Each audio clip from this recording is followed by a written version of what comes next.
नमस्कार Gaurav sir. Good evening sir, नमस्कार। Good evening, am I audible? Yes sir. क्या? Sir मैं मोबाइल से कनेक्ट हूँ, टैबलेट से कनेक्ट होता हूँ। हाँ, जी सर। ये है मेरे पास। ये इसको देना है नीचे अभी। छोड़ नहीं रही है।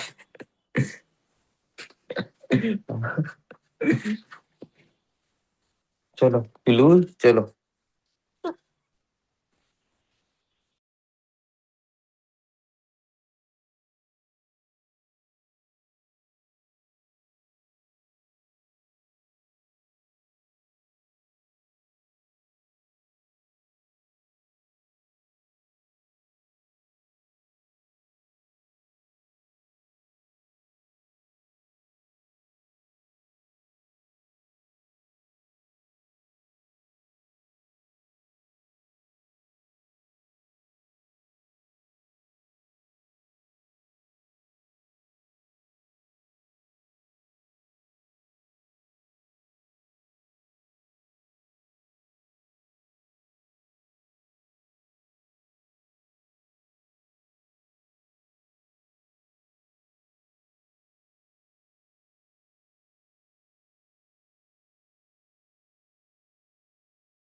कैसे हैं गौरव सर? कैसे हैं दिनेश सर?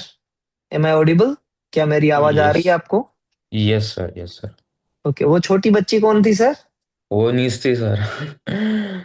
क्या बात है। वो छोड़ नहीं बहुत रही थी, अभी क्यूट। जबरदस्ती छोड़ के आया नीचे। इसलिए टाइम लगा। बहुत बढ़िया sir.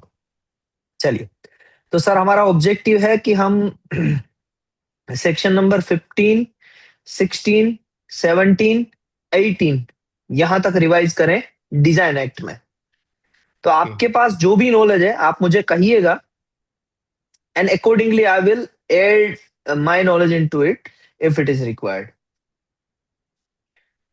Okay, so let's begin with the section number design, section 15 till 18. Okay, that is our objective for today. Sir, Yes sir. मैं एक आपको अपनी प्रेजेंटेशन दिखाना चाहूंगा, उसके बाद अगर जब भी टाइम लगे। जी सर, ये एक बार इतना कर लेते हैं फिर आपका प्रेजेंटेशन भी देख लेते हैं। हाँ, फिर मेरे को इसमें कोई इनपुट आप दे देना, कुछ ऐड करने वाला लगता होगा तो। अभी देख लेंगे सर, बट पहले ये कंप्लीट कर लें, जी थोड़ा सा जी आगे बढ़ जाए आपका रिवीजन। जी जी जी जी जी। एंड गौरव सर, आपको याद है ये सेक्शंस या आप भी अभी भूल रहे हैं?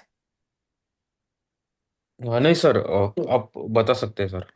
ओके, तो सेक्शन 15 जो है डिजाइन एक्ट का, दिनेश सर ये क्या बात करता है? कुछ ब्रीफिंग आपके पास जो भी आपके दिमाग में है। एक मिनट, मैं दूसरे सिस्टम से लॉग आउट कर दूं सर जरा ना। वो मैंने उसके लिए लॉग इन किया था दिखाने के लिए प्रेजेंटेशन, वो ना आवाज डिस्टर्ब ही कर रहा है। जी। ये sir requirement for delivery on sales था, जिसमें कि हम्म कुछ भी अगर आप हमने बेचना है तो उससे पहले हमें मार्किंग करनी होनी होगी। हम्म और वो मार्किंग अगर हम नहीं करेंगे तो हमारा क्या होगा, क्या होगा सर? तो इन्फ्रिंजमेंट का अगर सूट होता है हम्म तो वो लागू नहीं। सर आप म्यूट हो गए। आपने जो सेशन से एंड किया उसके, हाँ जी अब सर। अपन म्यूट हुए। जी जी सर बोलिए। जी। अभी चल पड़ा। जी। Yes sir, I am listening. Please say whatever you are knowing about section हाँ sir, 15। Requirement for delivery on sales में मुझे यही पता है कि उसमें हमें कोई भी प्रोडक्ट अगर बेचना है तो उसके पहले हमें मार्किंग करनी होगी, जिसमें कि REGD लिख दें, डिजाइन लिख दें और डिजाइन का नंबर लिख दें। अगर हम नहीं लिखते हैं तो कल को अगर इन्फ्रिंजमेंट होती है तो उसमें हमारा कसूर पाया जाएगा कि हमने लिखा नहीं था, क्योंकि हम कन्वे नहीं कर पाए कि हमारा जो इन्वेंशन है वो पेटेंटेड है।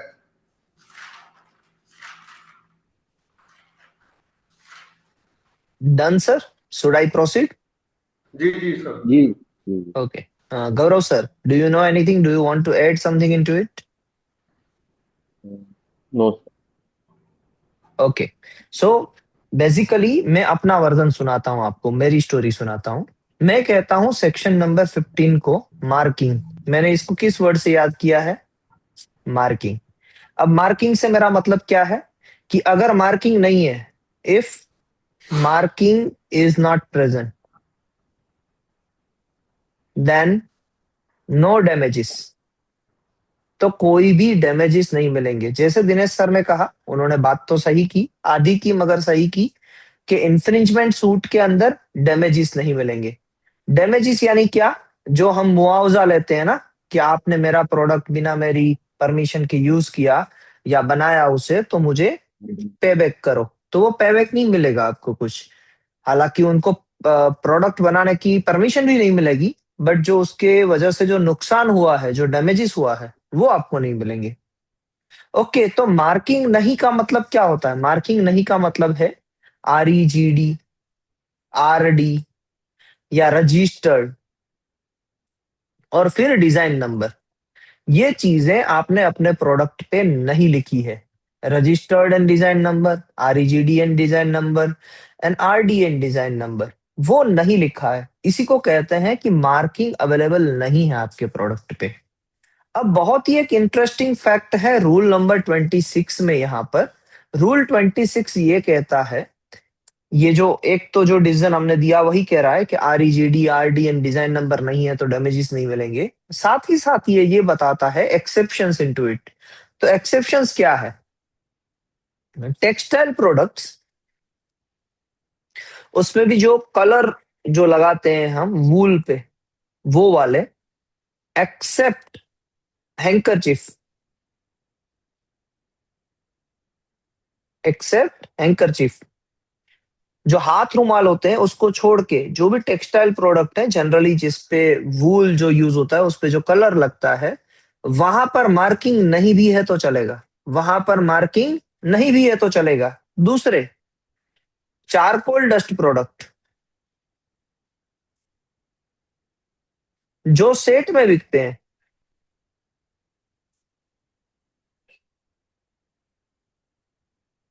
एक साथ बिकते हैं चारकोल प्रोडक्ट।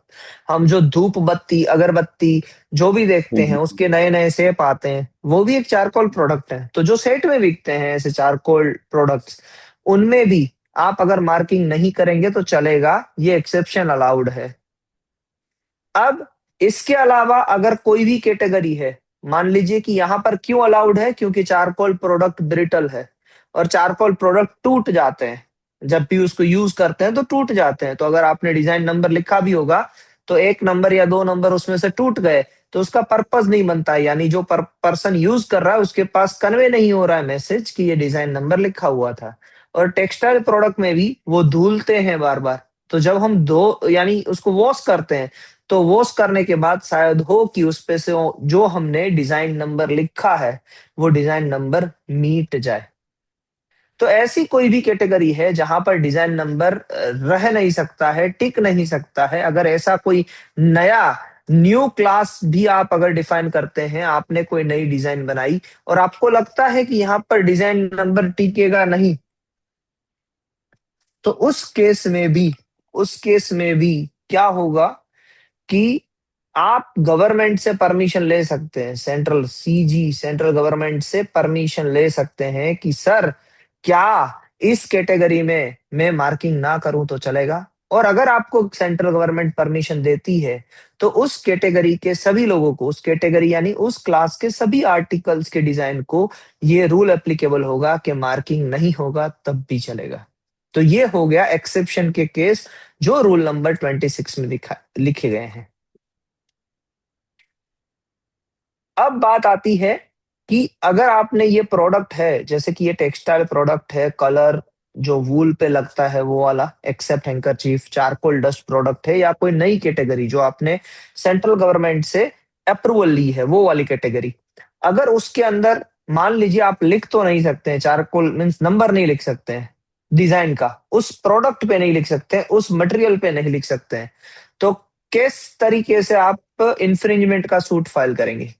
तो उसमें दो चीज करनी होती है। नंबर वन चीज, जैसे कि हम देखते हैं कि हम जो कपड़े पहनते हैं वो जनरली कॉटन के, वूल के ही कपड़े होते हैं। तो कपड़ों के पीछे आप देखोगे कि एक स्टिकर लगा होता है, अलग से लगा होता है, सारे क्लोथ्स में लगे होते हैं स्टिकर, जिसमें हमारी जो क्लॉथ है उसकी साइज भी लिखी होती है, 42 सेंटीमीटर, जो अंडरगारमेंट्स उससे होते हैं उसमें 100 सेंटीमीटर, या जो पेरीफेरी का जो सरकमफ्रेंस है वो लिखा होता है, एंड प्लस उसके साथ में आप लिख सकते हो ये डिजाइन नंबर। तो आप अपना जो डिजाइन का नंबर है वो कोई अलग से लिख के आप स्टिच कर सकते हो, ताकि वो पर्सन इन्फॉर्म्ड हो। आपको रीजनेबल एफर्ट्स डालने होंगे, इसको क्या कहेंगे हम? Reasonable effort. रीजनेबल एफर्ट्स डालने होंगे, जिससे जो पर्सन यूज कर रहा है उस प्रोडक्ट को उसे पता चले कि ये डिजाइन्ड प्रोडक्ट है। मान लीजिए वो भी नहीं कर सकते हैं, तो जब भी आपको पता चले कि वो पर्सन आपके ऐसे प्रोडक्ट को यूज कर रहा है जिसपे डिजाइन नंबर का एक्सेप्शन है, यानी डिजाइन नंबर आप नहीं लिख सकते हो, तो आपको उस पर्सन को मिलना पड़ेगा, उसे नोटिस भेजनी पड़ेगी कि भाई तू जो यूज कर रहा है या जो बना रहा है वो विदाउट माय परमिशन है और मेरी डिजाइन है इस पे रजिस्टर्ड, तो इसको बनाना बंद कर दे। तो आपने अपने रीजनेबल एफर्ट्स लगाए, वो रीजनेबल एफर्ट्स आपको इन्फ्रिंजमेंट सूट में प्रूव करने पड़ेंगे। अगर आप ये प्रूव कर सकते हैं कि आपने रीजनेबल एफर्ट्स लगाए थे और जो इन्फ्रिंजर है वो पहले से ही जानता था कि वो डिजाइन आपकी है, तब आपको डैमेजेस मिलेंगे उस प्रोडक्ट पे भी जहां पर डिजाइन के नंबर नहीं लिखे जा सकते हैं। ये बात समझ में आई, ये दोनों points? Dinesh sir, any doubt, या मैंने ही बोला सिर्फ मुझे ही समझ में आया? नहीं सर, डाउट कोई नहीं, सिर्फ ये था कि जो वुलन वाला है उसमें तो हम कढ़ाई से कर सकते हैं ना, वो वूल से कढ़ाई से एक डिफरेंट कलर का कढ़ाई करके हम उसमें लिख सकते हैं डिजाइन नंबर, वो क्यों नहीं? सर लिख सकते हैं, हाँ। तो आपको रीजनेबल, वही तो बात है ना, वो हो गया रीजनेबल एफर्ट, करेक्ट जी सर? तो आपको किसी भी तरीके से रीजनेबल एफर्ट से आपको डिजाइन का नंबर उसे बताना है, that kind of effort you जी नीड टू पुट। चाहे आप जी जैसे बोल रहे हैं कि कोई नई डाई लेके आप कर दें, या फिर मैंने कहा उस तरीके से आप कोई नए स्टिच कर दे, वहां पर कोई इंफॉर्मेशन जो प्लास्टिक के बना हुआ हो या पॉलिएस्टर का बना हुआ हो उस मटेरियल से स्टिच कर दे। जैसे जी होते हैं ना, हम जो भी पहनते हैं, जो शर्ट भी पहनते हो आप पीछे देखोगे तो वहां पर एक एडिशनल अंदर से स्टिच होता है। तो दोनों में से कोई भी तरीका यूज करो, आपको रीजनेबल एफर्ट्स लगाने। इवन थर्ड एप्लीकेशन भी है कि नहीं, फिर भी आप नहीं कर रहे हो, तब भी जो आपका डिजाइन का प्रोडक्ट यूज कर रहा है उसको रोको, जाके उनको बोलो कि भाई ये मेरा डिजाइन का प्रोडक्ट है, वो भी एक रीजनेबल एफर्ट हुआ। तो ये एफर्ट्स लाने पड़ेंगे फिर, क्योंकि नंबर तो लिखा हुआ है नहीं, तो किसी भी तरीके से इन्फ्रिंजर को अवेयर करना पड़ेगा कि आप जो यूज कर रहे हैं वो ऑलरेडी डिजाइन प्रोडक्ट है। जी सर। तो सर यही है सेक्शन 15 एंड रूल नंबर 26। उसके अलावा बस एक पॉइंट है छोटा सा, वो आप अभी डिस्कस कर लेते हैं कि यहाँ पर वैलिडिटी ऑफ डिजाइन पे कोई क्वेश्चन नहीं होगा। जी वैलिडिटी का मतलब है कि डिजाइन को कैंसिल नहीं करवाया जा सकता, कि आपने आर्टिकल पे आरईजीडी आरडी या डिजाइन नंबर नहीं लिखा है तो आपको डैमेजेस नहीं मिलेंगे इंफ्रिंजमेंट सूट में। मगर सामने वाला ये नहीं कह सकता है कि इसने डिजाइन नंबर नहीं लिखा है तो इसका डिजाइन ही कैंसिल कर दो। नहीं, डिजाइन तो रहेगा, डिजाइन का मालिकाना हक भी आपके पास रहेगा, बस आपको डैमेजेस नहीं मिलेंगे। और वो भी अगर ये डिजाइन का मालिकाना हक कब तक आपके पास रहेगा, मान लीजिए कि डिजाइन ऑफिस के सारे इनकम्प्लीटनेस को आपने कंप्लीट कर दिया है, मान लीजिए कुछ भी इनकम्प्लीट बाकी रह गया है, यानी कुछ चीजें वो मांग रहे थे patent office sorry design office आपके पास से, और आप उस चीजों को नहीं दे पा रहे हो within a time period जो भी स्टिपुलेटेड टाइम मेंशन है एक्ट में। जैसे कि एग्जांपल दूं मैं आपको कि रिप्रेजेंटेशन सीट में और ज्यादा व्यूज मांगे और आप व्यूज नहीं दे पा रहे हो within a time period of 6 month from the date of filing, भले ही आपकी डिजाइन ग्रांटेड हो चुकी है, भले ही आपकी डिजाइन रजिस्टर्ड हो चुकी है, मगर कंट्रोलर के पास ये अधिकार है कि वो आपका नाम रजिस्टर में से निकाल दे। यानी डिजाइन वैलिड रहेगी, डिजाइन चलती रहेगी, मगर आपका नाम एज अ प्रोप्राइटर उसमें से निकल जाएगा। ये भी एक प्रावधान सेक्शन नंबर 15 में मेंशन है। क्या ये बात समझ में आई? जी सर। बस सर, तो हो गया। ये 3 पॉइंट्स ये है कि कब प्रोपराइटर का नाम निकल जाएगा, फिर डैमेजेस कब नहीं मिलेंगे, और अगर आपने मार्किंग नहीं की है तो आपको रीजनेबल एफर्ट्स लगाने पड़ेंगे। यही स्टोरी है सेक्शन 15 की, इससे ज्यादा कुछ नहीं है। जी सर। सर और कुछ ऑप्शन है सिर्फ टेक्सटाइल प्रोडक्ट्स और चारकोल डस्ट प्रोडक्ट्स सही बस है? सर, दो ही है, दो ही दो ही है। दो ही आप एक रूल सकता नंबर हूँ 26 लिखिएगा, रूल नंबर 26 को जाके मैं पढ़िएगा एक बार, मैं बस दो दो एक ही है सकता अभी। हूँ जी। दो एक सकता तीसरा हूँ है, सर। मगर इस तरीके से कि अगर किसी तीसरी कैटेगरी में लेना है तो सेंट्रल गवर्नमेंट से परमिशन लो। हम्म, हाँ सर, जैसे कि चारकोल डस्ट वगैरह है, तो हम पैकेजिंग वगैरह करने के लिए हम्म एक्स्ट्रा एफर्ट्स डालने ही पड़ेंगे। हम्म।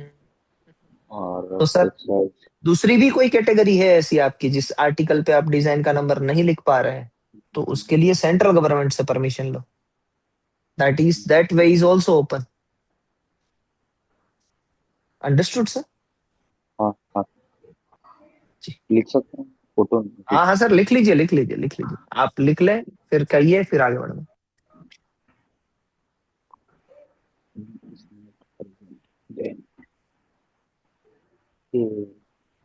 सिर्फ एक इशू है सर, सिर्फ डैमेजेस नहीं मिल पाएंगे। ओके, जी। चारकोल का मैंने मेंटली ज्यादा है, मैंने टूट भी सकता है, मेंटेनेंस की है। ब्रिटल होते हैं ना वो। जी। चलो, it's not present.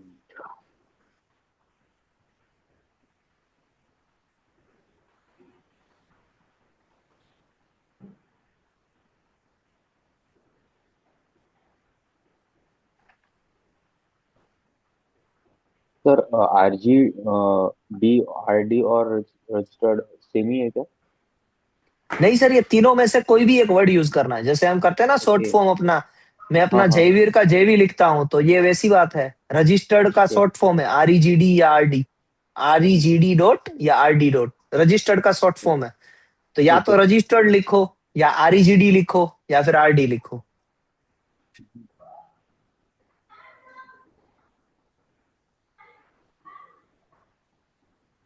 Exception is mention in rule number 26। Exception is mention in rule number 26। 26। आपको जब भी सेक्शन 15 पढ़ना है तो साथ में रूल नंबर 26 पढ़ना ही पड़ेगा, ऐसे लिखो।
सर इनकम्प्लीट यानी क्या बोले थे सर?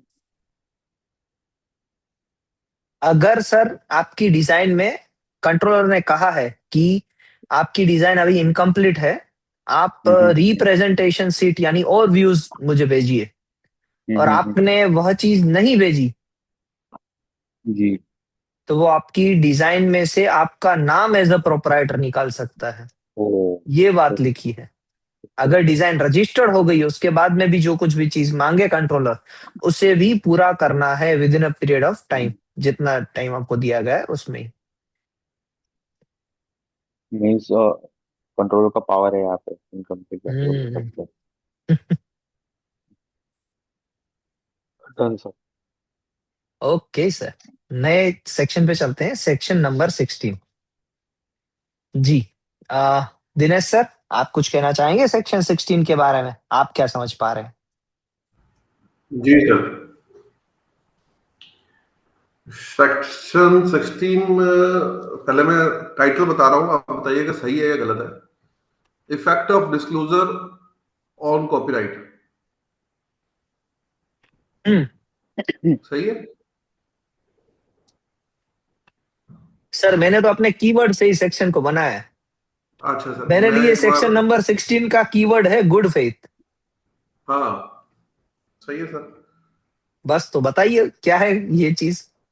यही भी अगर गुड फेथ में किसी ने कुछ बता दिया है किसी को, हम्म। तो उस वजह से एंटिसिपेशन नहीं होगी। अगर किसी ने पब्लिश कर दिया है, आपने गुड फेथ में किसी को बताया था और उसने अपने नाम से पब्लिश कर दिया है, तो आपकी वो नहीं होगी, क्या कहते हैं यार, एंटिसिपेशन। एंटिसिपेशन नहीं रजिस्टर माना का फोन आ जाएगा। रहा जी जी, है। उठा रजत लीजिए सर। Sir, good evening. हाँ सर, वो जय,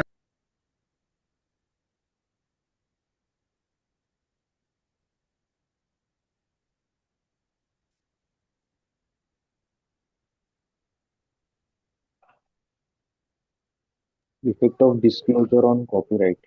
जी सर, क्या सही हम्म। बताया मैंने? जी एकदम सही बताया सर आपने। जी इसको और थोड़ा सा डिटेल में ले लेते हैं सर, जी जी एक जी जी। आपकी क्लैरिटी बन जाए, बस इसीलिए। हम्म।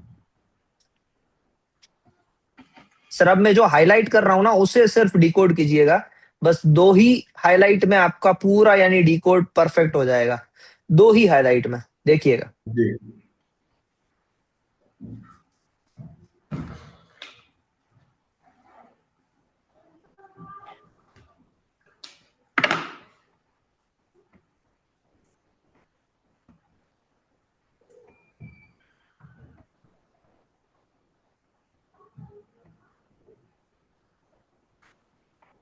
तो गुड फेथ में किसी ने को भी मैंने पब्लिश कर दिया एक पर्सन, तो हम्म। इसका गुड फेथ हो जाएगा।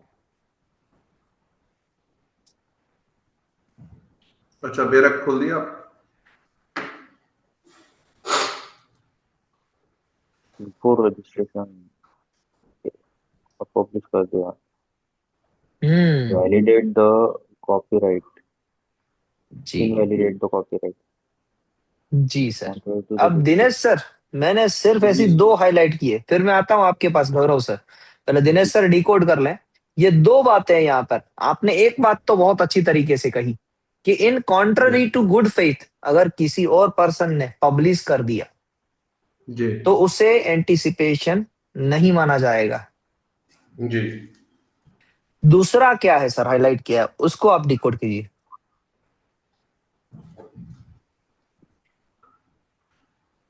First and confidential order for articles bearing a new or original textile design।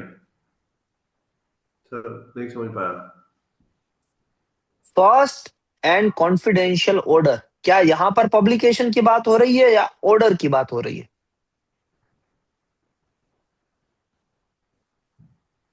Sir मैं पूरा पढ़ लूँ एक बार। पढ़िए सर। मेरा क्वेश्चन तो समझ में आ गया ना सर, मुझे आंसर दीजिएगा कि यहाँ पर क्या पब्लिकेशन की बात हो रही है या ऑर्डर की बात हो रही है। मैं बता रहा हूँ। हम्म।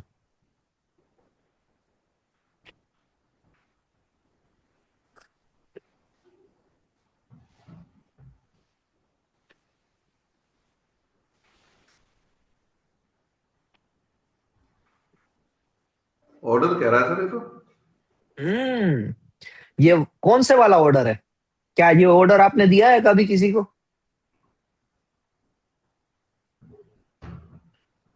हाँ यही है कि अपने किसी एम्प्लॉय को दे दिया कि कॉन्फिडेंशियल ऑर्डर है। अरे सर एम्प्लॉय छोड़िए ना, आप कैसे कपड़े पहनते हैं, रेडीमेड या टेलर मेड? दोनों पहन लेता हूँ सर, वैसे मैं रेडीमेड तो ज्यादा पहनता टेलर मेड होता है तो आप क्या करते हैं, पहले जाके नाप देते हैं ना आप अपना हूँ। जी जी शरीर का जी जी टेलर को, और फिर क्या जी देते हैं उनको, ऑर्डर ही देते हैं कि मेरे लिए ये बनवा दो, शर्ट बिल्कुल बना सही। दो, पेंट बना दो। हम्म, तो वो ऑर्डर हम्म। है, हाँ यही वही ऑर्डर वही की है ना। बात हो रही है यहाँ पर। जी मैंने किसी को ऑर्डर दिया, ये बना के दो, और उसने उसको डिजाइन छाप दिया। तो वो भी breach of good faith exactly, ही हुआ। Exactly sir. तो ये दो ऑब्जेक्टिव है, पहले वाले में कोई भी ऐसी कंडीशन नहीं है कि वहां पर टेक्सटाइल का ही ऑर्डर होना चाहिए। पहले जी वाले में जो पब्लिकेशन है उसमें कहीं पर भी ये नहीं लिखा हुआ है कि वो टेक्सटाइल के लिए ही है स्पेसिफिकली। मगर दूसरे वाले में जहां पर हम फर्स्ट ऑर्डर दे रहे हैं, ऑर्डर में क्वांटिटी कितनी भी हो सकती है, 1,000, 2,000, 10,000, मगर वो पहला ही ऑर्डर है हमारा। और हमने पहला ऑर्डर अगर हमने अपने डिजाइन फाइल करने से पहले दिया है तो उस ऑर्डर के डिटेल्स को भी एंटीसिपेशन कैटेगरी में नहीं रखा जाएगा। सर वो खाली टेक्सटाइल के लिए क्यों है, वो किसी भी चीज के लिए हो सकता है। नहीं लिखा है मगर सर ऐसा, आप देख लीजिए। हम्म। करेक्ट। तो बैर एक्ट ये कहता है कि गुड फेथ में अगर आपने पहले ही किसी को बताया है, उसमें कोई कैटेगरी नहीं है, वहां पर सारी पब्लिकेशन को एंटिसिपेशन नहीं माना जाएगा। बट अगर आपने पहला ऑर्डर दिया है मैन्युफैक्चर करने के लिए, किसको, टेक्सटाइल प्रोडक्ट्स को, तो उस केस में उस प्रोडक्ट के मैन्युफैक्चरिंग को एंटिसिपेशन नहीं माना जाएगा। जी अब बताइए गौरव सर, आप क्या समझे सेक्शन 16 में? सर, एग्जांपल लेते हैं मास्क। मैंने डिजाइन किया मास्क अलग से, मैंने किसी टेलर को दे दिया है बनाने के लिए, ऑर्डर दे दिया है टेलर को कि ऑर्डर बनाया है, नया टाइप का जो भी मास्क है वो कॉन्फिडेंशियल रहेगा। और इसमें यानी कौन कब एंटिसिपेट नहीं होना चाहिए, जब यानी रजिस्ट्रेशन पहले, यहाँ पे कंडीशन है कि मैंने रजिस्टर नहीं किया है वो डिजाइन पहले, और वो कहाँ पे तो भी मैंने अदर यूज कर रहा है, तो वो एंटिसिपेट नहीं होगा, वो एज अ ओनर तो मैं ही रहूंगा उसका, यानी वो जो कि एग्जैक्टली यानी सर। जो वो टेलर टेलर टेलर वो टेलर जाके अगर रजिस्टर कर दे तो भी आप अपने क्लेम कर सकते हैं कि भाई क्लेम मैंने कर इसको सकते पहला ऑर्डर दिया है। हैं। जी जी हाँ। तो वही बात है सर, जो आपने एकदम सही जो लाइन आपने बोली वो यही है कि आपने ऑर्डर पहले दिया है, रजिस्ट्रेशन आप बाद में करवाने जा रहे हो। सिंपल सी बात है सर। हम्म, हम्म, करेक्ट। हाँ। लिख लेते हैं।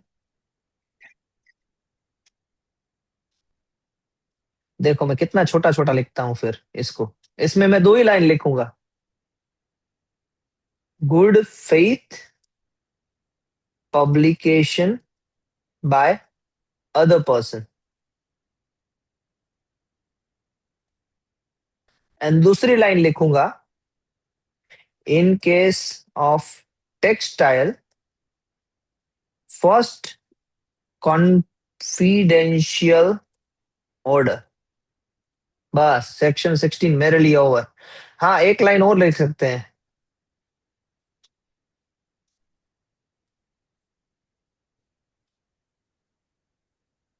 Can't be considered as an anticipation.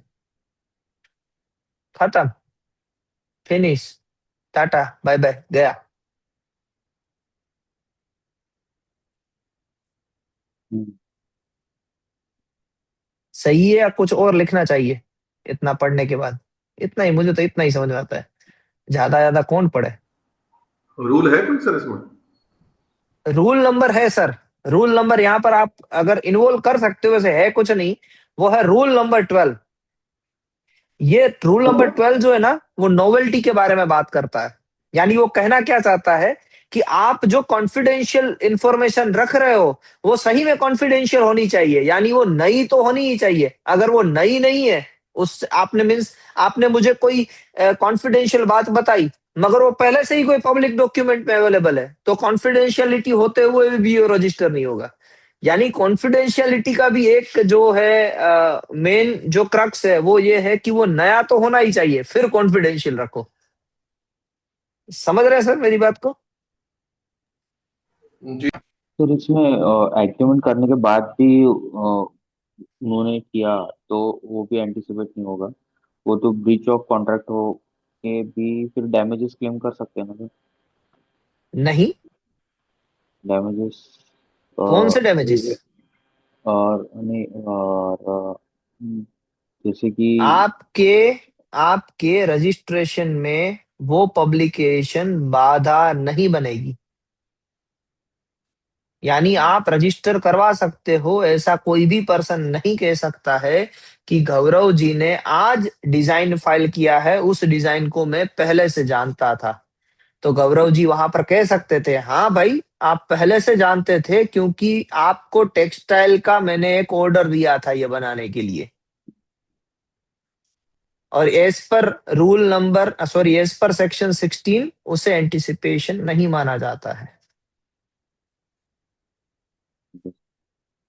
Ji Dinesh sir, अब ये समझ में आया आपको कि वो नॉवेल तो होना ही चाहिए आगे जो सर भी आगे। इंफॉर्मेशन आप। जी बस उस तरीके से रूल नंबर 12 है।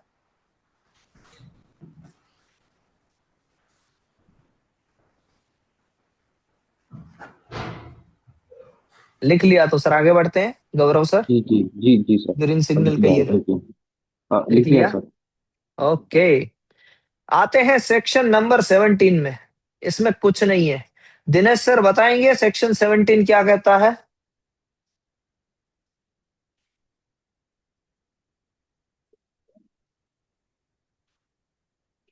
चलो सर शायद बिजी हो चुके हैं, मैं ही आपको बता देता हूं। गौरव सर सेक्शन नहीं सर, 17 सर। बिजी नहीं हूँ, मैं बोल रहा था, म्यूट था। अरे बोलिए बोलिए हाँ, सर। तो मुझे लगता है सर इसमें ये था वो इंस्पेक्शन ऑफ रजिस्टर्ड डिजाइन, हम्म। यही था सर। जी आगे बताइए। इसमें इंस्पेक्ट करना हो सेक्शन 17 में, अगर मुझे पूरा रजिस्टर इंस्पेक्ट करना है या हम्म। मुझे कोई पर्टिकुलर डिजाइन इंस्पेक्ट करना है, हम्म। अगर पूरा रजिस्टर इंस्पेक्ट करना है तो आई गेस इसका एफिडेविट के साथ फीस है कुछ 250 रुपया। हम्म। और अगर मुझे रजिस्टर सॉरी बेसिक कोई डिजाइन को इंस्पेक्ट करना है जिसका कि मुझे हम्म। डिजाइन नंबर नहीं पता है, हम्म। तो फॉर्म 6 लगेगा। फॉर्म और 5 फीस लगेगा। लगेगी। हाँ, फॉर्म 5 लगेगा। फॉर्म 5, हाँ, जिसका हम्म। डिजाइन नंबर पता हम्म। है ना। मैं नहीं पता की हम्म। बात कर रहा था, नहीं पता पे तो 6 लगेगा। वो सेक्शन 18 में आएगा। अच्छा, हम्म। ओके ओके, 17 में यानी यहाँ ऐसी फॉर्म कोई 5 बात नहीं। लगेगा।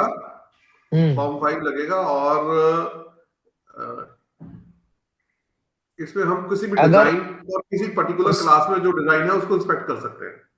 जी और उसके ऐसा क्या रूल्स एप्लीकेशन है? की और रिप्रेजेंटेशन सीट की रजिस्टर्ड सर्टिफाइड कॉपीज चाहिए तो रिप्रेजेंटेशन की रजिस्टर्ड सर्टिफाइड कॉपी चाहिए तो इसमें था form 16। Exactly sir, that's it. बस हो गया पूरा सेक्शन 17 कंप्लीट। सर, अब मैं पर आप समझा अपनी देता हूँ। भाषा में फिर से बता दो, मैं बता लिख देता के हूँ सर। दूंगा आगे। जी गौरव सर सेक्शन जी 17 बात करता है इंस्पेक्शन की। जी इंस्पेक्शन सबसे पहले जो दिनेश सर ने कहा कि एक तो होता है इंस्पेक्शन ऑफ जर्नल जो ऑलरेडी पब्लिश्ड होती है, हर फ्राइडे को वेबसाइट पे आती है, मगर आप वहां पर जाके फिजिकल कॉपी ऑफ जर्नल भी मांग सकते हैं और उसको इंस्पेक्ट करने के लिए एफिडेविट देनी पड़ती है जिसकी फीस है 250 रुपीज। कहाँ पर जाके? पेटेंट ऑफिस में जाके आप ये डिजाइन की जर्नल इंस्पेक्ट कर सकते हैं। अब आपने डिजाइन की जनरल देखी, डिजाइन की जनरल देखेंगे तो आपको क्या क्या चीजें दिखेगी, डिजाइन का नंबर दिखेगा, डिजाइन की डेट दिखेगी, क्लास दिखेगा, कौन प्रोपराइटर है, उसका एड्रेस क्या है, वो सारी तमाम चीजें वहां पर दिखेगी। एक बेस्ट व्यू दिखेगा पब्लिकेशन में। वहां से आपने डिजाइन का नंबर ले लिया और उस डिजाइन के नंबर से आपको उस डिजाइन की एप्लीकेशन यानी form number 1 plus representation seat देखनी है।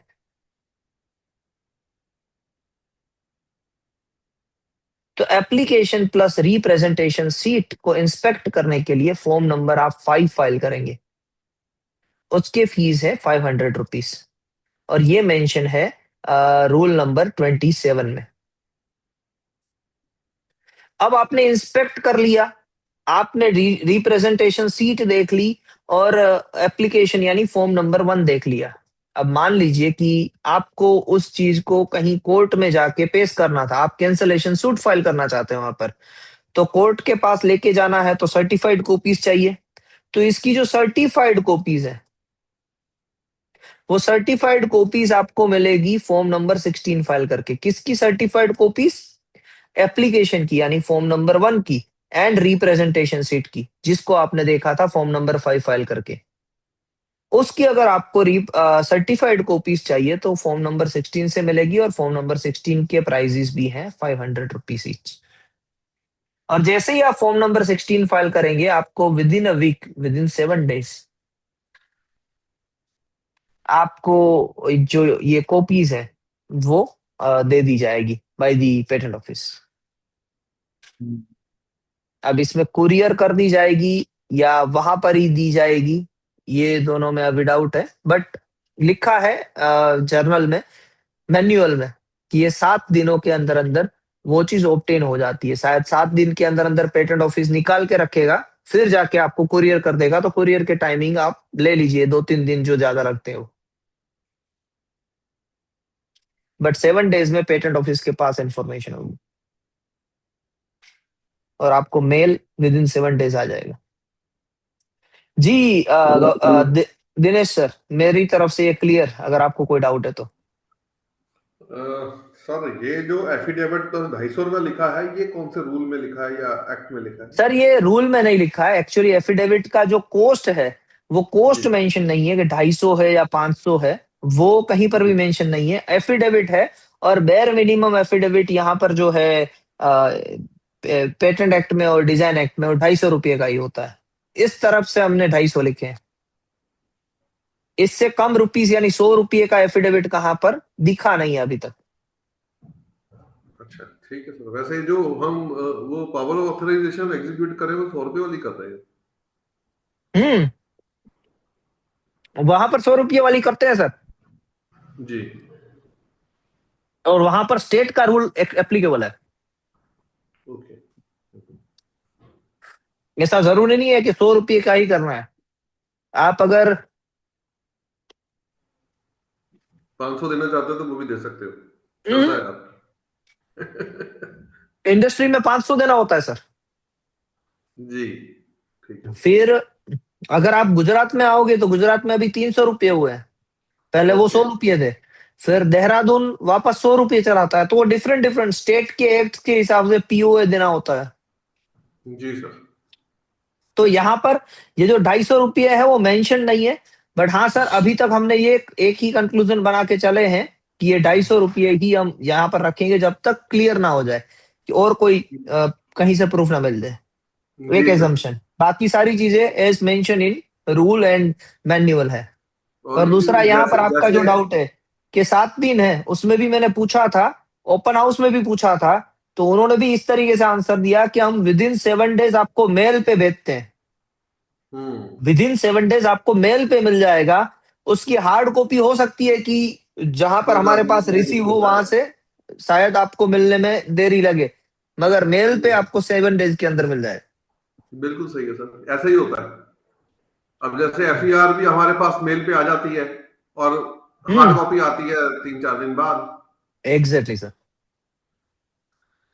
मगर सर क्या होता है ना, इसमें इंपॉर्टेंस हार्ड कॉपी का है, क्योंकि सर्टिफाइड कॉपीज चाहिए, उसकी सॉफ्ट कॉपी नहीं चलेगी। वही तो बात है। गौरव सर लिख लीजिए, फिर कहिए। एक ही सेक्शन बाकी है इसके बाद में।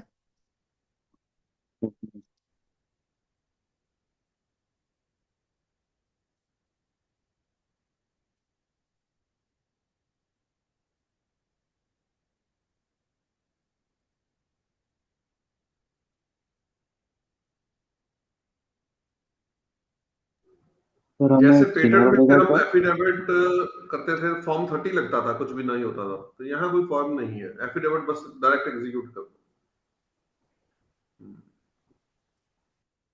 जी सर। जी गौरव सर सर, आप कुछ कह रहे थे? सर हमने सिनेरियो देखा था कि सपोज डिजाइन नंबर अवेलेबल नहीं है तो ऐसा कुछ। वो अब आएगा सर, वो अब आएगा ओके।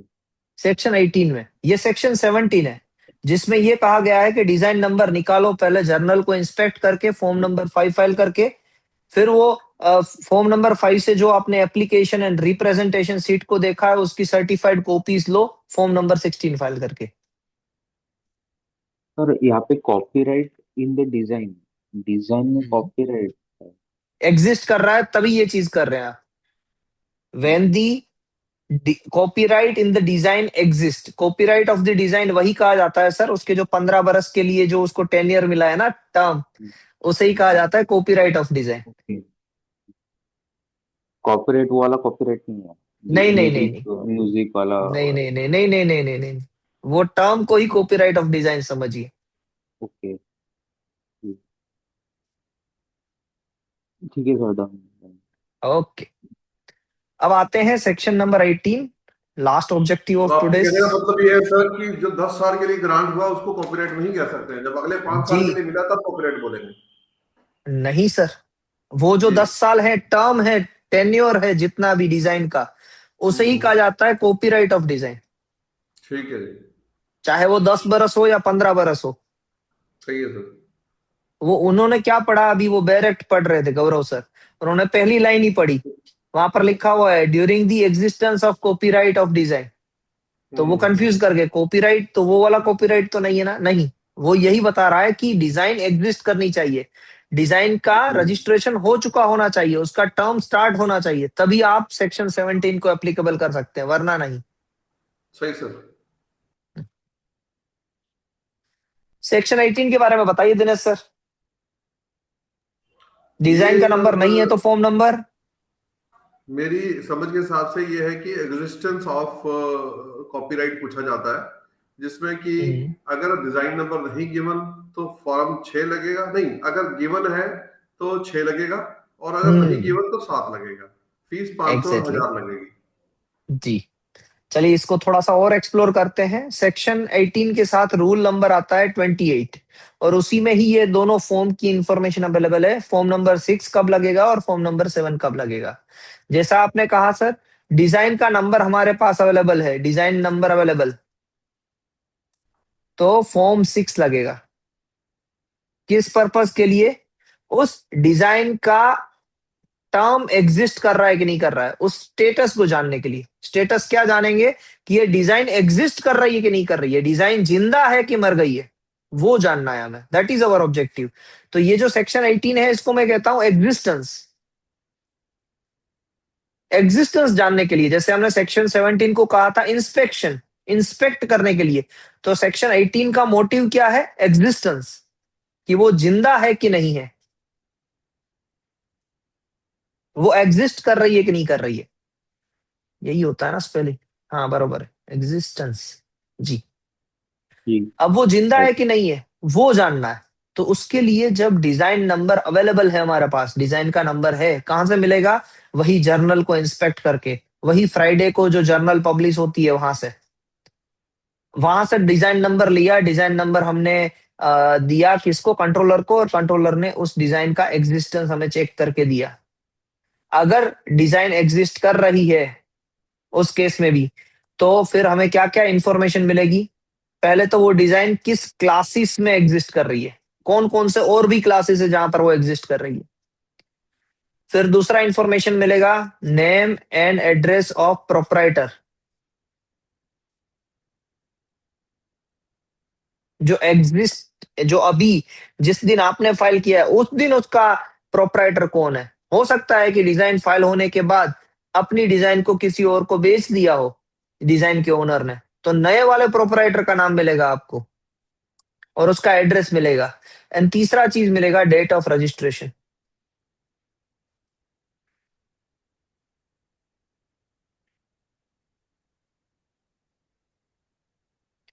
ये तीनों चीज मिलेगी अगर डिजाइन एग्जिस्ट कर रही है तो, if existed then and then. मान लीजिए कि आप एक नया बिजनेस स्टार्ट कर रहे हैं, आपका बिजनेस है एक फर्नीचर शॉप ओपन करना, और आपके सामने बहुत सारी chair cupboards different different entities available है।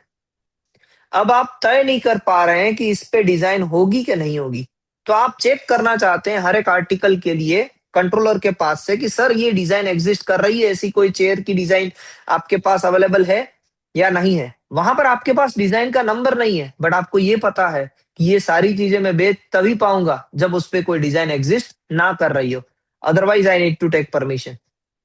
तो आप चेक करवाना चाहते हैं ऐसी चीजों का डिजाइन जिसका डिजाइन नंबर आपके पास नहीं है। एक सिनारियो मैंने आपको कहा, उस केस में आपको form number, when design number is not available,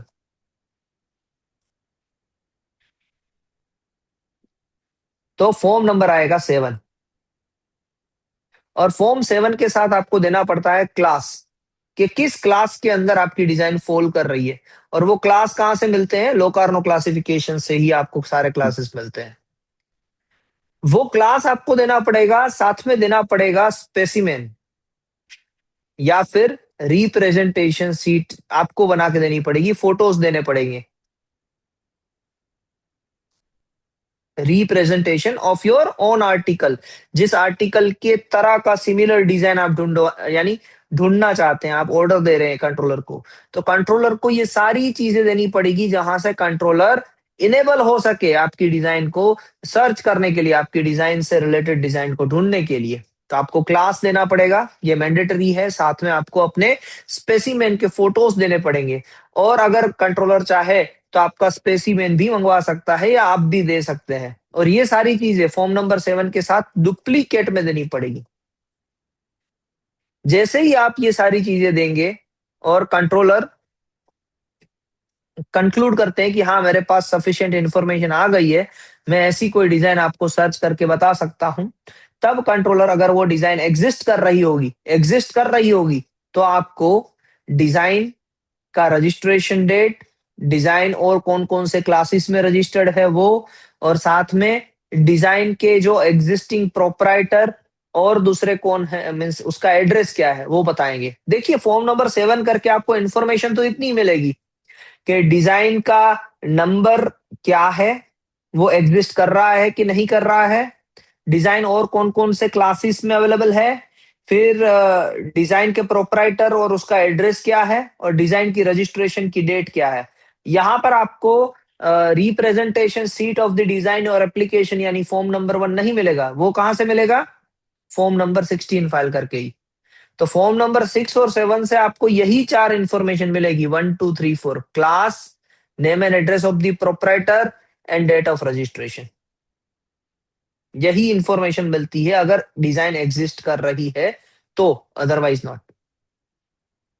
अब सर मेरी तरफ से सेक्शन 18 क्लियर है, अगर आपको कुछ भी समझ में नहीं आ रहा है दिनेश सर या Gaurav sir, I am ready to answer your questions. सही है सर सब।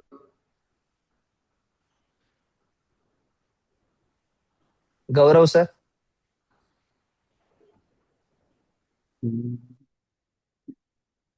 नहीं सर, इसमें दो ऑप्शन है एग्जिस्टेंस में, एक तो एग्जिस्टेंस रहेगा कि नहीं रहेगा, हम्म और यहाँ पे design number with reference to design number रहा तो फॉर्म नंबर 6, और नहीं रहा तो फॉर्म नंबर 7।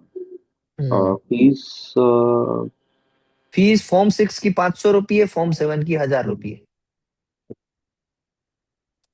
और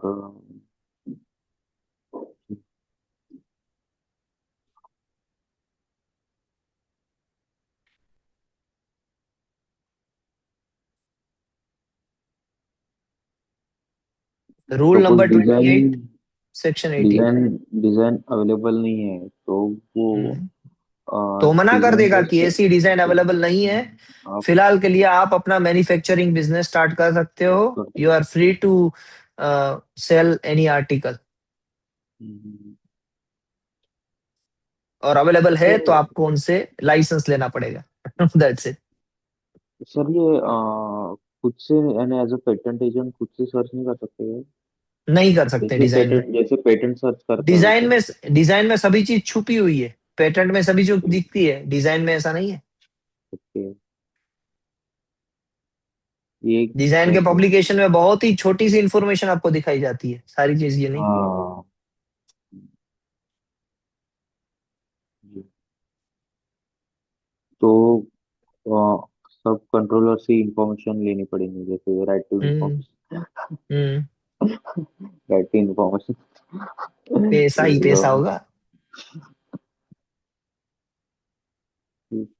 डन सर। Okay sir. अब दिनेश सर, मैं आपको राइट्स दे रहा हूँ। आप अपना प्रेजेंटेशन हमें बताइए।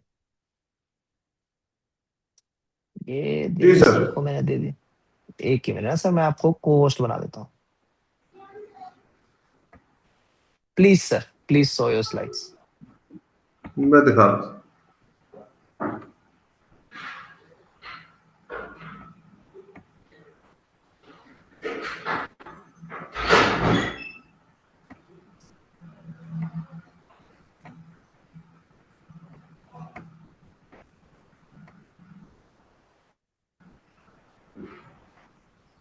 सर विजिबल है?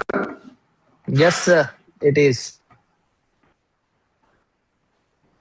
तो ये सर टॉपिक है। आवाज आ रहा है ना मेरा? यस, परफेक्ट सर, जी जी। Crystal clear. तो ये कुछ बनाया है, role of IP and IPR in entrepreneurship. Basically okay sir. Innovation and entrepreneurship के ऊपर एफडीपी हो रहा है हम्म। सीडैक वालों का, तो उन्होंने मुझे एज एक टॉपिक हम्म। डिलीवर करने के लिए बुलाया है। तो इसमें हम्म। जैसे introduction to IP and IPR दे देंगे, importance of IPR in general, types and hmm. Act of IPR, symbols बता रखे हैं, innovation and economic growth country का कैसे हो रहा है। सर नेक्स्ट स्लाइड कीजिए ना, ये आपने फर्स्ट स्लाइड पे रखा है। जी। अब ये आ गया understanding patents in depth, then patent filing process बता देंगे। सर मुझे सर कुछ वो नहीं दिख रहा है, स्लाइड, मुझे तो पहली स्लाइड दिख रही है आपकी। सर अच्छा, स्लाइड ये नहीं हो रही है, नेक्स्ट स्लाइड नहीं हो रही है। शिफ्ट नहीं हो रही। हम्म। नहीं, यहाँ पे विजिबल नहीं दिख रहा है। अब आपने एक सेकंड स्लाइड पे आए। हाँ अब शिफ्ट मैं हुआ। दिखा हाँ रहा हूँ सर। ये थर्ड है, ये है फर्स्ट स्लाइड। सेकंड ये है, ये कंटेंट्स बता रही है कि क्या क्या पढ़ाया जा रहा है। सर पहले पहली स्लाइड से स्टार्ट कीजिए ना, मुझे सिर्फ एक बार ब्रीफ देखने दीजिए। जी। पहली स्लाइड को पहले मैं वो कर देता हूँ स्लाइड शो में।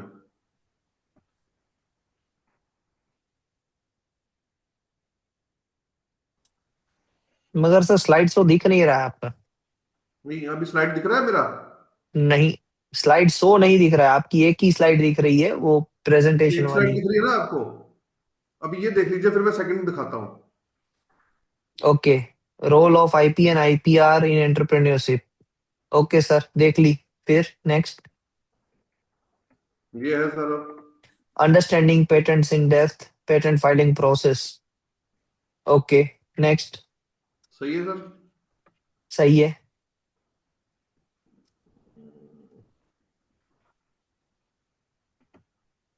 ये देखिए सर।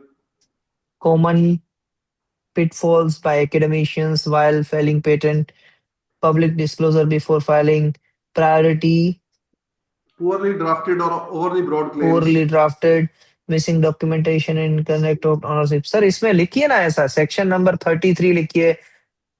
लिखा है सर, लिखा और आगे आएगा, कंटेंट में आएगा। ओके, ये आइए। तो खाली वो है ब्रीफ। ब्रीफ कर रहे हैं आप। ओके सर, जी। आगे करिए। ये मैं बता रहा हूं कि मैं क्या पढ़ाने वाला हूं। हम्म। जी। देन ये पेटेंट अभी इज अ नहीं टूल सिलेक्ट फॉर किया। हाँ रोल ऑफ ठीक आईपी है and sir, IPR in entrepreneurship, नीचे करिए सर। ये अब शुरू हो गया। Induction of IP and IPR, okay नीचे करिए। Importance of IPR in general, commercial gain, prevent unauthorized use, infringement, acts related IPR, okay हो गया। Next, symbols of various IPs, next, IP ये innovation and आपके वाले economic आर्टिकल से growth, लिया है सर। next, हाँ सर पता है। Next, हाँ ये वाला, did you know, ऐसे पढ़े आपने, कैसा लगा आपको ये? बहुत ये अच्छा तो सर, फैक्ट्स है, बहुत अच्छा। आपने एक एक लिखा है मगर ऐसे बहुत सारे फैक्ट्स है, बहुत ये बढ़िया है आप वो सारे देखिए फैक्ट्स। प्रेजेंटेशन, देखिए कई दिखेंगे आपको। आगे बढ़ाइए सर, आगे बढ़ाइए, बहुत बड़ा है प्रेजेंटेशन ये तो, ये भी और आप आगे ही का है। बढ़ाइए। अरे सर मेरा नहीं है वो, काइपो वाले नहीं का है। जिसका है मतलब हमें तो आप ही की तरफ से आया, हम आप ही का अरे बोलेंगे। तो मेरा थोड़ी ना हुआ सर मैंने भी वहां से पढ़ा है। वो वाइपो दे रहा है उसको, बहुत अच्छा डॉक्यूमेंट है। नेक्स्ट, नहीं मैं ये जानना चाह रहा था कि इसके अलावा कुछ और बताऊं, मैं थोड़ा सा ही डाला ये तो। अरे सर इतना आप डालेंगे मीन्स क्या क्या बताएंगे, उनकी कैपेसिटी भी तो होनी चाहिए, सब लोग पहली बार सुन रहे हैं ना आईपी के बारे में, थोड़ी जी ना सर आपकी जी। तरह है और गौरव सर की तरह बैठेंगे सभी को पता है सब कुछ। हाँ नहीं सबको नहीं पता होता सर, क्योंकि जनरल हाँ एक तो सर एडमिशन एक एक का एक एक डेप्थ में नहीं टॉपिक में करता है। डिस्कशन छिड़ेगा फिर तो सभी लोगों की क्यूरियोसिटी बढ़ जाएगी, तो कहाँ पहुंचेंगे आप, ये कब खत्म करेंगे? द ये मार्केट एंड 1.5 घंटे का दिया कंपटीशन। है मुझे तो, 1.5 आवर का। इतना? सर 1.5 घंटे। 1.5 आवर्स में आप इतना ना कर सके, मैं ना कर सकूं इतना। ये है पेटेंट। ओके नेक्स्ट, ये पेटेंटेबिलिटी क्राइटेरिया बता पेटेंटेबिलिटी दिया। क्राइटेरिया परफेक्ट है। नेक्स्ट, और इसमें है ना सर वो ऐड कीजिएगा कि सेक्शन जी 3 और 4 में नहीं आना चाहिए, आपने वो सर नहीं देखिए लिखा है। आगे, आगे देखिए सर, देखिए देखिए sir. Rights right granted granted to to patent a patent holder, holder, okay next. म्यूजियो डाल दिया, ये आ गया 3 सेक्शन 3। तो वो पढ़ाने वाले हैं आप, ओके सेक्शन 4 लिया है कि नहीं लिया ये है? देखो आ गया सेक्शन आ 4। गया। Next next, who can apply for patent, section 6 आ गया। परफेक्ट। कहाँ कहाँ फाइल कर सकते हैं? बहुत बढ़िया सर, दो तरह से, प्रोविजनल कंप्लीट। परफेक्ट सर, ये free prior art search platforms बता दिए। सही बात है sir, then step by step process of patent filing till grant. Perfect perfect perfect. ये वाइल फाइलिंग जो है कौन कौन से फॉर्म लगते हैं। फॉर्म लगते हैं, वो आ गया। नेक्स्ट, ये टर्म लाइफ ऑफ पेटेंट आ गया, गवर्नमेंट फीस एंड टाइमलाइन आ गई। बहुत बढ़िया सर, ठीक है जी। Failure to pay renewal fee will make the invention cease to have effect. सही बात है sir, types of patent application बता दी, ordinary, conventional, PCT, national phase application, सही बात पेटेंट है सर, अप्लीकेशन, डिविजनल। सही बात है। ये स्ट्रक्चर थोड़ा सा बताया है, अभी डिटेल में इसको मैं लिखा नहीं है, थोड़ा बहुत भी, ज्यादा ज्यादा भी वही डिटेल में सारा, नहीं जा सकते ना। हाँ बस। नेक्स्ट, ये बता दिया कि अनलॉक करो अपने इंडियन पेटेंट सही एप्लीकेशन है, नंबर, जो आपका पेटेंट वाला स्लाइड एप्लीकेशन था। नंबर को, सही है, ये एक एग्जांपल देकर दिखा दिया क्या क्या है। सही है, ऑपोजिशन आ सकता है पेटेंट का, वो बता दिया। सही है, ग्राउंड्स बता दिए। सही है। देन रेवोकेशन में मैंने 64 सेक्शन लिख दिया, ऊपर उसको एक्सप्लेन नहीं नहीं किया। नहीं बस, हाँ वो बोलना ही होता है वहां पर। नेक्स्ट, हाँ। ये pitfalls by admission while filing patents. क्या होता है ये? हम्म, ये पब्लिक डिस्क्लोजर कर दिया बिफोर फाइलिंग। हाँ एग्जैक्टली, जी। तो 12 महीने का क्लोज कहीं पर लिखा, हम्म, सेक्शन 31-32। मैं वो सर मैं खुद बताऊंगा, लिखा नहीं कहीं, मैं आपको दिखा रहा समझ हूँ। गया सर, समझ गया, हाँ, ओके नेक्स्ट, ओवरली ड्राफ्टेड और overly broad claims. Okay next, then missing documentation and incorrect ownership. सही बात है। नेक्स्ट, इसमें ये है कि एप्लीकेंट इन्वेंटर कौन, ignoring commercial potential, lack of industry engagement. Next, suggestions for admission, section 28 के तहत ये लोग अपना इन्वेंटर उसमें नाम ले सकते हैं। हम्म फॉर्म 8 है, उसकी फीस 800 रुपया दे करके, अगर हम्म इनको ऐड नहीं किया है एप्लीकेंट ने तो। हम्म और अगर एप्लीकेंट के साथ करते हैं तो फ्री होगा, कोई पैसा नहीं लगेगा। 8A, आफ्टर ग्रांट ये अपना इन्वेंटरशिप का सर्टिफिकेट ले सकते हैं अंडर रूल 70A। सही बात है सर, सही है सर। फिर सेक्शन 29 बता दूंगा कि अंडर गुड फेथ अगर आपने किसी को बताया और वो पब्लिश कर देता है तो वो एंटिसिपेशन नहीं होगा। एंटिसिपेशन नहीं आएगा। जी नेक्स्ट। फिर 30 का बता दूंगा कि प्रीवियस कम्युनिकेशन टू गवर्नमेंट है। सही है सर। नेक्स्ट। सेक्शन 30 में हमने कोई फॉर्म तो नहीं होता ना? नहीं, कोई नहीं होता है ना? गवर्नमेंट के साथ 31 प्रीवियस में होता है। कम्युनिकेशन। हाँ जी, 31 में फॉर्म 31 है ना? हाँ वो अभी आया है, अभी इंट्रोड्यूस हुआ और है। फीस उसकी जो है वो 500 रुपये। 500 रुपए। और 32 में फॉर्म 32 है क्या? नहीं, कोई नहीं है। फॉर्म 32 इसमें आता है एडजुडिकेटिंग ऑफिसर में। हाँ जी, फॉर्म 32 आता है एडजुडिकेटिंग ऑफिसर में।